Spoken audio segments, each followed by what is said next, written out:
خدا باپ، خدا بیٹا، خدا روح القدس کے نام میں آپ سب کی سلامتی ہو۔ ناظرین، آج ہم جو ویڈیو آپ کی خدمت میں پیش کرنے جا رہے ہیں وہ ایوب اور اس کی آزمائش کے بارے میں ہے، لیکن اس سے پہلے ہمارے اس چینل سے 3 ویڈیوز جو ہیں اپلوڈ کی جا چکی ہیں، جن میں پہلی ویڈیو تھی یسوع ہمارا حقیقی فصح، دوسری 7 صلیبی کلمات اور تیسری وہ جی اٹھا ہے شامل ہے۔ ہمیں امید ہے کہ ناظرین نے یقیناً روحانی برکت پائی ہوگی اور بہت سے مغالطوں سے یقیناً آپ کی روحوں کو رہائی میسر آئی ہوگی۔ جہاں بہت کچھ درستی سے بیان کیا گیا، وہیں پر انسانی کمزوری اور جلدی میں بھٹک جانے کے باعث کچھ غلط بیانی کا عنصر بھی موجود رہا، جیسا کہ پہلی جو ویڈیو تھی یسوع ہمارا حقیقی فصح میں فلپیوں کا حوالہ کلسیوں کے نام سے منسوب کیا گیا، جبکہ درست جو کتاب ہے وہ فلپیوں کا خط ہے، جس میں حوالہ تھا کہ گرچہ وہ خدا کی صورت پر تھا تو بھی اس نے اسے قبضے میں رکھنے کی چیز نہ سمجھا۔ یہ فلپیوں کے دوسرے باب میں یہ کلام درج ہے۔ اسی طرح سے جو ویڈیو تھی وہ جی اٹھا ہے، اس میں میں نے 8 جو مردے زندہ ہوئے تھے، مختلف لوگوں کی دعا کے وسیلہ سے خدا نے جو کام کیا تھا، اس میں میں نے بیان کیا کہ پطرس نے ایک عورت کو زندہ کیا اور اس کا نام طبیثہ تھا، غلطی سے جو ہے وہ لودیا نام بیان کیا گیا۔ اس کے علاوہ بھی کچھ چند غلطیاں تھیں جو کہ املا کی غلطیاں تھیں دیکھنے کو ملی۔ برائے مہربانی ہمیں معاف فرمائیے گا اس بارے میں اور اس کی تصحیح فرمائیں، اور آپ جب ان ویڈیوز کو سنتے ہیں تو آپ ان کو جو ہے وہ اس طور پر دیکھیں کہ یہ ہماری جو ہے بشری کمزوری ہے۔ خداوند آپ کو برکت دے۔ آگے بڑھتے ہیں۔ آج ایوب اور اس کی آزمائش کے بارے میں ہم بات چیت کریں گے۔ ایوب کی جو کتاب ہے، یہ ایوب کے بارے میں، اس کی زندگی کے بارے میں، اس کے دوستوں کے بارے میں، اور ایک نوجوان جو لڑکا الیہو ہے اس کے بارے میں، اور پھر خدا کی گفتگو جو ہے ایوب کے حق میں، ایوب کے ساتھ خدا کے کچھ مکالمے ہیں، سوال و جواب ہیں، ان سب باتوں کے بارے میں بیان کرتی ہے۔ اور اس کتاب کے بارے میں جو میں نے تحقیق کی، اس کا مصنف جو ہے اس کے بارے میں کوئی جو ہے مطلب کوئی مستند جو ہے اس کے بارے میں کوئی بیان نہیں ہے، سمجھا جاتا ہے کہ شاید یہ کتاب موسیٰ نے لکھی اور سمجھا جاتا ہے، لیکن حقیقت میں اس کا جو مصنف ہے اس کے بارے میں پورے طور پر علم نہیں ہے۔ اس جو آج کی جو ویڈیو ہے، اس سے جو سامنے لانے کا جو مقصد ہے جو ہے، کیونکہ کلیسیا کے اندر جو مختلف خدا کے خادم چنے جاتے ہیں، رسول ہوں یا نبی ہوں یا مبشر ہوں یا چرواہے ہوں یا استاد ہوں، وہ ان کا جو اصل کام ہے وہ کلیسیا کو، مقدس لوگوں کو کامل بنانا ہے اور خدمت گزاری کا کام کرنا ہے، تاکہ مسیح کا بدن جو ہے وہ ترقی پائے۔ اور اس کے ساتھ جو ہے جو خادموں کا اصل کام ہے یہ بھی ہے کہ ان کا یہ کام ہے کہ سب کے سب خدا کے بیٹے کے، یعنی جو ساری کلیسیا ہے ان کو خدا کے بیٹے کے ایمان اور اس کی پہچان میں ایک بنانا اور کامل انسان بنانا، یعنی انہیں مسیح کے پورے قد کے اندازہ تک پہنچانا۔ یہ ہم جو خدا کے خادم ہیں، ہمارا فرض ہے کہ ہم کلیسیا کے لیے اس طور پر اپنی خدمت کو انجام دیں۔ اور اگر ایک خادم، ایک خدا کا جو کوئی چرواہا ہے یا رسول یا نبی یا مبشر یا استاد جو بھی ہے، اگر وہ کلیسیا کو ایک نہیں کر رہا بلکہ انہیں ٹکڑے کر رہا ہے، بلکہ ان کی جو ہے ان کی فرقہ بندیاں ہو رہی ہیں جو کہ خدا کے کلام کے بالکل مطابق نہیں ہے، تو یاد رکھیے وہ خدا کا کام نہیں کر رہا، بلکہ بائبل میں یہودا کے خط میں یہ لکھا ہے کہ جو لوگ تفرقے ڈالتے ہیں یہ نفسانی لوگ ہوتے ہیں اور یہ خدا کے روح سے بے بہرا ہوتے ہیں، ان کو خدا کے روح کا پتہ بھی نہیں ہے۔ سو عزیزو آگے بڑھتے ہیں۔ سو اس پریزنٹیشن کا، اس ویڈیو کا مقصد یہ ہے کہ جو خدا کے خادم ہیں، خدا کے لوگ ہیں، وہ کلیسیا کی ترقی کے لیے کام کریں۔ آج ہم ایوب کی آزمائش کے بارے میں دیکھیں گے، اور ہمارا جو فوکس اس بات پر ہے کہ کیوں خدا نے ایوب کو اس کی آزمائش کے باعث ایک بڑے دکھ سے گزارا۔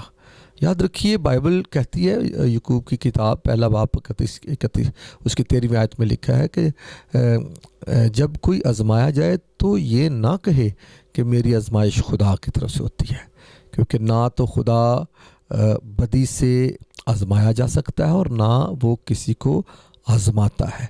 ہاں، ہر شخص اپنی ہی خواہشوں میں کھنچ کر اور پھنس کر آزمایا جاتا ہے، پھر خواہش حاملہ ہو کر گناہ کو جنتی ہے، اور گناہ جب بڑھ چکا تو موت کو پیدا کرتا ہے۔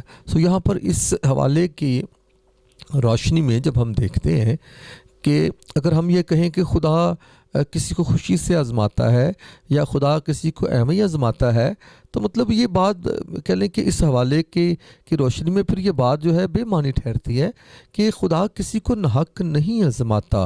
یقیناً اس کی زندگی میں کوئی مسئلہ، کوئی ایسا پرابلم ہوتا ہے، یقیناً اس کی زندگی میں کوئی ایسی کمی کمزوری ہوتی ہے جس کے باعث وہ آزمایا جاتا ہے، کیونکہ یہاں لکھا ہے نہ تو خدا بدی سے آزمایا جا سکتا ہے، نہ وہ کسی کو آزماتا ہے۔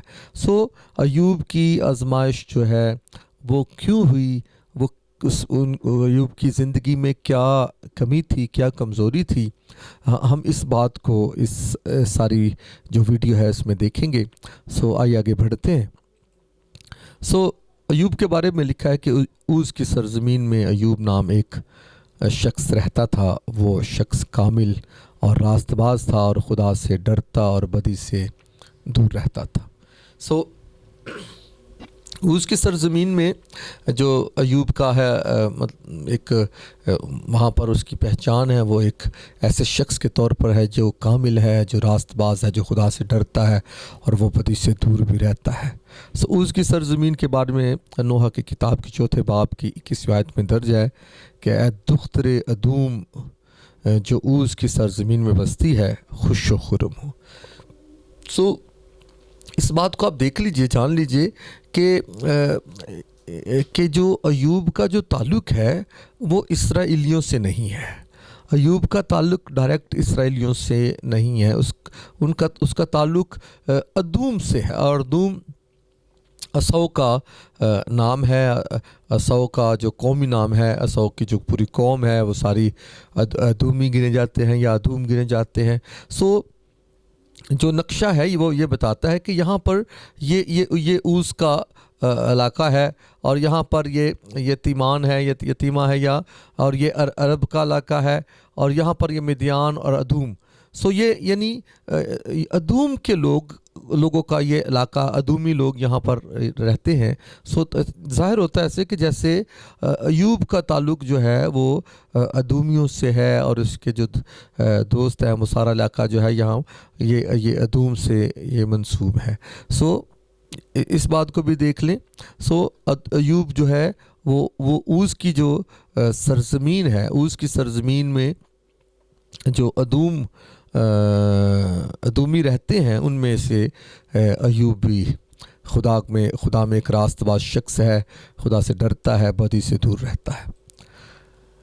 ایوب کی جو برکت ہے اس کے پاس، یاد رکھیں کہ ان زمانوں میں جو انسان کی جو مال دولت ہوتا تھا یا انسان کی جو ایک اس کی شخصیت جو پہچانی جاتی تھی اس کے مال دولت کے باعث اس وقت جانور وغیرہ ہی زیادہ معتبر ایک ذریعہ تھا جو کہ انسان کو مالدار ثابت کرتے ہیں۔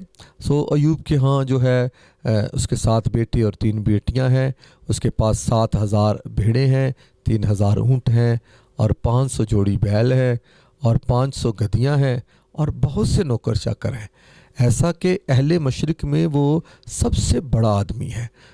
اور مشرق جو ہے، جو بائبل کی روح سے وہاں ان علاقوں کے ایک مشرق کی بات ہوتی ہے کہ دریائے یردن سے جو پار کا علاقہ ہے، جس میں موابیوں کا ملک ہے، امونیوں کا ملک ہے، ادومیوں کا ملک، اور ان سے منسلک علاقے جو ہیں، یہ اہل مشرق یا مشرق کا علاقہ گنا جاتا ہے۔ سو ان میں ایوب کا ایک مقام یہ ہے کہ وہ وہاں کے لوگوں میں سب سے معتبر شخص ہے، سب سے زیادہ مالدار ہے، بڑا آدمی ہے۔ ایوب کی زندگی میں خدا کے لیے، خدا کے ذات سے ایک ڈر ہے، خوف ہے، اور لکھا ہے کہ جب کبھی اس کے بیٹے ایک دوسرے کے گھر جایا کرتے تھے تو ان کی اپنی ضیافتی ہوتی تھی، اور اپنے ساتھ وہ کھانے پینے کو اپنی تینوں بہنوں کو بلوا بھیجتے تھے، اور جب ان کی ضیافت کے دن پورے ہو جاتے تو ایوب انہیں بلوا کر پاک کرتا، اور صبح کو سویرے اٹھ کر ان سبوں کے شمار کے موافق سوختنی قربانی چڑھاتا، کیونکہ ایوب کہتا تھا کہ شاید میرے بیٹوں نے کچھ خطا کی ہو اور اپنے دل میں خدا کی تکفیر کی ہو۔ ایوب ہمیشہ ایسا ہی کرتا تھا۔ سو اس میں ایوب کے لیے ایک، یعنی اس کی زندگی میں ایک خدا کا ڈر ہے، خوف ہے، وہ یہ بھی سوچتا ہے کہ شاید میرے بچوں سے کوئی خطا ہو گئی ہو۔ سو اس طور پر اس کی زندگی میں ایک جو خدا کا ڈر، خوف ہے، اور اس کے تحت ایک جو نظام ہے کہ وہ اپنے بچوں کو پاک کرتا ہے، خدا کے حضور قربانیاں چڑھاتا ہے، اور خدا کی جو ہے تابع داری کرتا ہے، فرما برداری کرتا ہے، اس کی زندگی میں یہ پایا جاتا ہے۔ اس کے علاوہ ایوب جو ہے چوتھے باب کی تیسری چوتھی آیت میں لکھا ہے کہ دیکھ، جب یہ ایوب پر جب آزمائش آ چکی تو یہ اس وقت کی باتیں ہیں کہ یعنی ایوب کے پچھلے وقت کو یاد کیا جاتا ہے تو ایوب نے جو بہتوں کو سکھایا ہوتا ہے، بہتوں کی تربیت کی ہوتی ہے، اور کمزور ہاتھوں کو مضبوط کیا ہوتا ہے، جو مطلب کہہ لیں کہ ہم غریب لوگ ہوتے ہیں، غریب غربا، راہی مسافر، تو مطلب ایسے لوگوں کو، ایسے ہاتھوں کو اس نے مضبوط کیا ہوتا ہے، اور پھر ایوب کی باتوں نے گرتے ہوں کو سنبھالا ہوتا ہے، اور لڑکھڑاتے گھٹنوں کو پائیدار کیا ہوتا ہے ایوب نے۔ یعنی یہ ایوب کی زندگی میں ایک اچھا انسان، ایک اچھا شخص، ایک راست باز شخص، ایک خدا پرست شخص جو ہے، اور جو اپنی قابلیت اور اپنی جو خوبیاں ہیں ان کے باعث نافقت وہ اپنے گھرانے کے لیے یا اپنی ذات کے لیے ہی فائدہ مند نہیں، بلکہ وہ دوسروں کے لیے بھی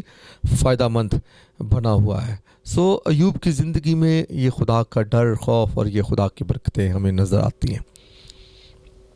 اب عزیزو، اس بات کو بھی دیکھ لیجئے کہ ایوب کی زندگی بڑی خوشحالی میں گزر رہی ہے۔ ایوب کی زندگی میں ایک کہہ لیں کہ بڑا اس کا ایک اسے پرلطف زندگی ہے، اولاد ہے، بیٹے بیٹیاں ہیں، نوکر چاکر ہیں، مال دولت ہے، اور وہ دوسروں کے لیے کہہ لیں کہ ان کی خدمت بھی کرتا ہے، سب اچھے طور پر گزر رہا ہے، ہاں چل رہا ہے سب کچھ، لیکن ایک مقابلہ کھڑا ہو جاتا ہے، خدا اور شیطان کا مقابلہ جو ہے وہ ہو جاتا ہے۔ اور کیسے یہ بات شروع ہوتی ہے، یہاں پر اس بات کو جان لیجئے کہ یہ باتیں روحانی عالم میں ساری ہو رہی ہیں، ایوب کو ان کے بارے میں کچھ پتہ نہیں کہ کیا کچھ ہو رہا ہے۔ سو ایک دن خدا کے بیٹے آئے کہ خداوند کے حضور حاضر ہوں، اور ان کے درمیان شیطان بھی آیا، اور خداوند نے شیطان سے پوچھا کہ تو کہاں سے آتا ہے؟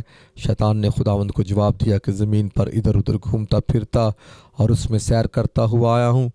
خداوند نے شیطان سے کہا، کیا تو نے میرے بندہ ایوب کے حال پر کچھ غور کیا ہے؟ کیونکہ زمین پر اس کی طرح کامل اور راست باز آدمی جو خدا سے ڈرتا اور بدی سے دور رہتا ہو کوئی نہیں۔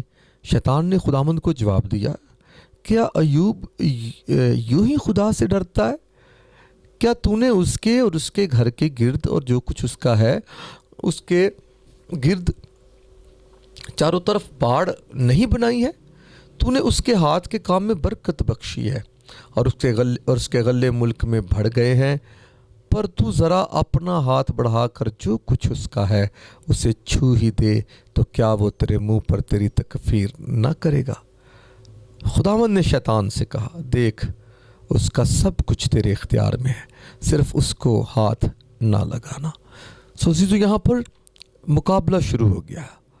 خدا نے جو ہے اور اس بات کو بھی بڑے دیکھ لیجئے گا کہ اب خدا کے بیٹے گئے ہیں اور شیطان بھی ان کے درمیان گیا. اور یہاں پر اس بات کو جانیے کہ یعنی جتنے بھی ایماندار جس زمانہ میں بھی جو ایماندار ہوئے ہیں وہ سب ہی خدا کے بیٹے گنے جاتے ہیں. سو جتنے یسوع مسیح کے نام پر ایمان رکھتے ہیں یا رکھتے تھے وہ سبھی خدا کے بیٹے ہیں. سو اس لیے ان کے درمیان شیطان جو ہے وہ بھی خدا کے پاس جاتا ہے, اور جہاں 2 یا 3 خدا کے نام سے جمع ہوتے ہیں خدا جمع ہی وہاں پر موجود ہی ہوتا ہے. سو اس لیے روحانی عالم میں کیا کچھ ہوتا ہے, روحانی عالم میں کیا بات چیت چلتی ہے, خدا اور شیطان کے بارے میں کیا بات چیت ہو رہی ہے, خدا اور شیطان کے درمیان کیا بات چیت ہو رہی ہے, ہمیں اس کا کوئی علم نہیں ہے. لیکن حقیقت میں ایک بڑا جو ہے مقابلہ جو ہے چھڑ گیا ہے. شیطان جو جاتا ہے تو خدا اس سے خود پوچھتا ہے. اور یہاں پر میں ایک بات کو آپ کے لیے اور بھی کھول دوں کہ یہ یہاں پر ایسے لگتا ہے کہ جیسے خود خدا جو ہے وہ شیطان کو موقع دے رہا ہے کہ وہ ایوب کو پھٹکے, وہ ایوب کو آزمائے, وہ ایوب کو اس سارے دکھ میں سے وہ گزارے. سو یہاں پر آپ دیکھیں تو شیطان سے پوچھا گیا تو کہاں سے آتا ہے, اس نے کہا زمین پر ادھر ادھر پھرتا گھومتا پھرتا سیر کرتا ہوں. سو خدا نے اس سے کہا کہ جب تو سیر کرتا ہے تو کیا میرے بندہ ایوب پر بھی کبھی تو نے غور کیا ہے؟ زمین پر اس کی مانے جو خدا سے ڈرتا یا راست باز ہے یا بدی سے دور رہتا ہے کوئی نہیں. سو یہاں پر جب ایوب کی تعریف کی جاتی ہے تو شیطان یہ بات کرتا ہے کہ ایسے ہی تو وہ تجھ سے ڈرتا نہیں ہے, ایسے ہی تو سب کچھ وہ نہیں ہے اس کے لیے. اگر وہ یہ سب کچھ کرتا ہے تو تیری باڑ ہے اس کے چگرد, تو نے اسے برکت دے رکھی ہے, اس کے غلے جو ہے وہ ملک میں بڑھ گئے, ذرا ہاتھ بڑھا کر تو اسے چھو دے تو وہ تیرے منہ پر تیری تکفیر کرے گا, تیرے خلاف کفر بکے گا, تیرے مخالفت تیری کرے گا. سو پھر خداوند نے شیطان کو موقع دے دیا کہ اختیار دیا کہ تیرے اختیار میں ہے, صرف اسے ہاتھ نہ لگانا. سو جب یہ ساری گفتگو ہوئی تو اس کے بعد پھر ابلیس نے شیطان نے اپنا کام کرنا شروع کیا, اور جب کام کرنا شروع کیا تو ایوب پر اب حملہ ہونا جو ہے شروع ہو گیا. پہلا بار جو اس نے کیا, ایک نوکر جو ہے وہ بھاگا ہوا آیا اور اس نے کہا بیل ہل میں جتے تھے اور گدھے ان کے پاس چر رہے تھے کہ سبا کے لوگ ان پر ٹوٹ پڑے اور انہیں لے گئے. اب یہ بات ابھی چل ہی رہی تھی کہ ایک اور نوکر آ گیا.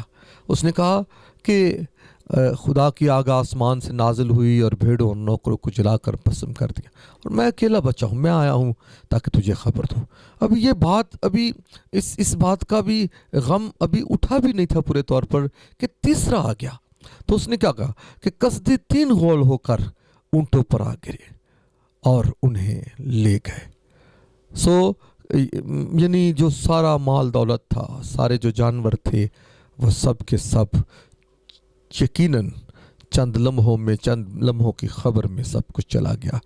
سو اس لیے پھر جب ابھی غم پورے طور پر جو ہے اس نے شدت اختیار نہیں کی تو چوتھا نوکر بھی آ گیا. اس نے آ کر سب سے بڑا غم جو تھا, سب سے بڑی جو خبر تھی غم کی, وہ بیان کیا. اور نے کہا تیرے بیٹے بیٹیاں اپنے بڑے بھائی کے گھر میں کھانا کھا رہے اور مے نوشی کر رہے تھے, اور دیکھ بیابان سے ایک بڑی آندھی چلی اور اس گھر کے چاروں کونوں پر ایسے زور سے ٹکرائی کہ وہ ان جوانوں پر گر پڑا.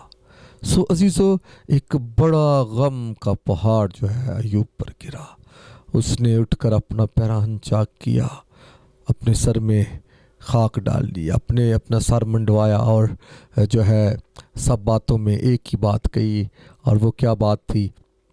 لکھا ہے تب ایوب نے اٹھ کر اپنا پیراہن چاک کیا اور سر منڈایا اور زمین پر گر کر سجدہ کیا اور کہا ننگا میں اپنی ماں کے پیٹ سے نکلا اور ننگا ہی واپس جاؤں گا. خداوند نے دیا اور خداوند نے لے لیا, خداوند کا نام مبارک ہو. سو ان سب باتوں میں ایوب نے نہ تو گناہ کیا اور نہ ہی خدا پر بے جا کام کا عیب لگایا. سو یاد رکھیے ابلیس نے اپنا کام کیا، لیکن وہ ایمان جو ایوب کے اندر تھا، جو اس کی روح میں تھا، اس ایمان کے تحت ایوب کے اندر سے یہی باتیں نکلیں، اور اس نے اپنی ذات پر، اپنی کمزوری پر جو ہے وہ اس کو بیان کیا کہ میں تو ننگا ماں کے پیٹ سے نکلا، ننگا ہی واپس جاؤں گا۔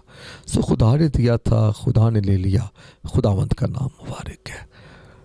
آگے بڑھتے ہیں کہ دوسری گفتگو خدا اور شیطان کے درمیان ہوتی ہے، اور یہ بھی روحانی عالم میں ہے کہ ایک روز پھر خدا کے بیٹے آتے ہیں، شیطان بھی ان کے درمیان آتا ہے تاکہ خدا کے آگے حاضر ہو۔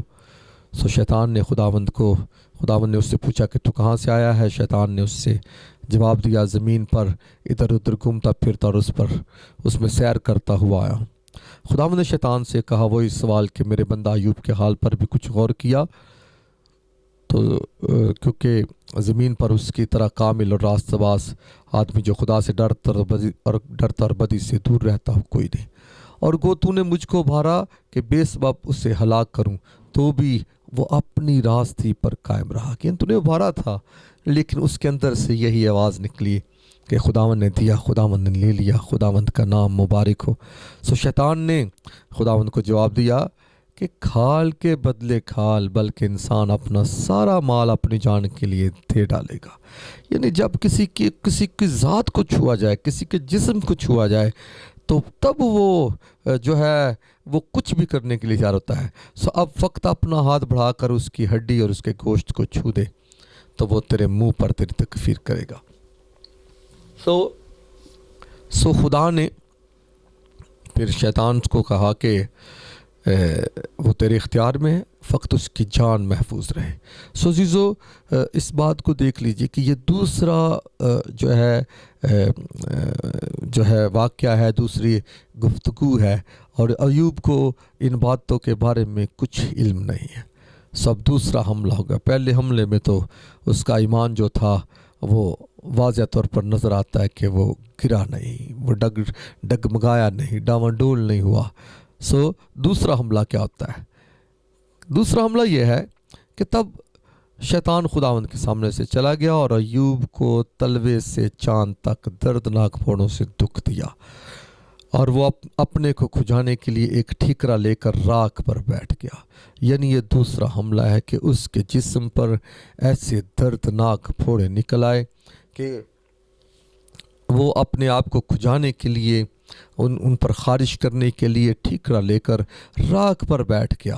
اور وہ شخص جو اوس کی سرزمین میں ایک معتبر اور ایک دولت مند اور ایک صاحب عزت شخص تھا، آج وہ خاک پر بیٹھ کر لوگوں کے لیے ایک تماشے کے طور پر لوگوں کے سامنے ہے۔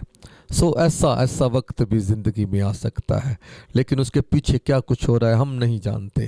سو اس لیے عزیزو، ایوب کی زندگی میں بہت سخت یہ آزمائش ہے، بہت سخت جو ہے اس کی زندگی میں یہ لمحے ہیں۔ سو آگے بڑھتے ہیں کہ پھر آگے کیا ہوتا ہے۔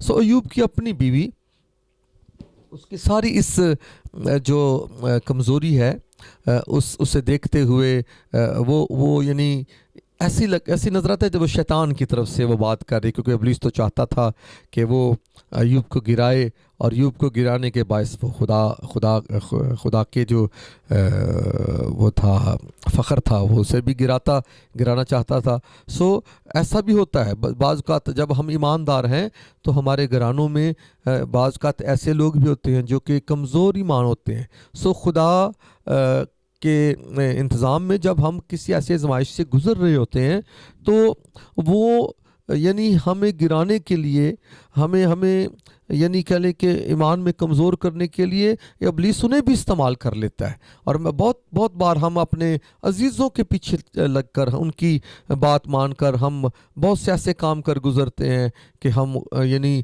وہ کام خدا کے کلام سے علاقہ نہیں رکھتے، وہ خدا کی ذات سے علاقہ نہیں رکھتے۔ سو ایوب کی بیوی جو ہے وہ بھی یہی رول پلے کر رہی ہے۔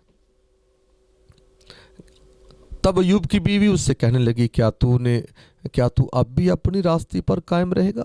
خدا کی تکفیر کر اور مر جا۔